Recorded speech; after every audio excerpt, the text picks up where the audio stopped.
Maraming salamat, Madam Vice Mayor. Palakpakan po natin ang pinakamagandang Vice Mayor sa buong Pilipinas. Hindi po ako ang pinakamagaling. I am just one of those, who's trying to do our job for our people. To the sangguniang panglungsod at may mga bago tayong kasama sa administrasyon.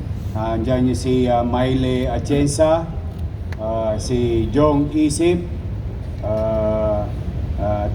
Karen Albarbar, Jeff Lau, at Papo Goso.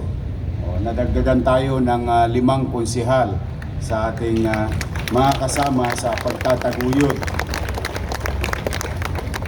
At pag re-redirect ng policy, particularly fiscal policy of the city for us to survive.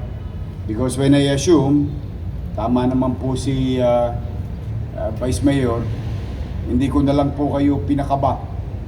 We are at the brink of bankruptcy at the time. In fact, our guest today is one of the agency na pinuntahan ko kaagad immediately. Dahil kung maalala ninyo nung first term ko bilang mayor, meron tayong about 320 million na utang sa GSIS, kung saan yung kinuha ng syudad, ibig sabihin hindi na po to taxpayers money, hindi rin pera ng syudad, pera to ng empleyado. Kinuha sa mga sweldo, inawas, pero hindi remit.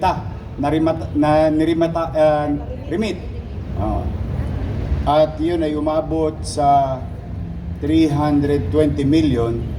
At the time, nakiusap ako sa GSIS when I assumed 2019. Through some negotiation, it went down to 180 million para maging updated ang lahat ng empleyado ng lungsod ng Maynila. Kasi sa puso't isipan nyo, updated kayo. Kasi kinaltas na eh. Kaya lang hindi ni-remit ng inyong pamahalaan. Bagamat nagkaganon,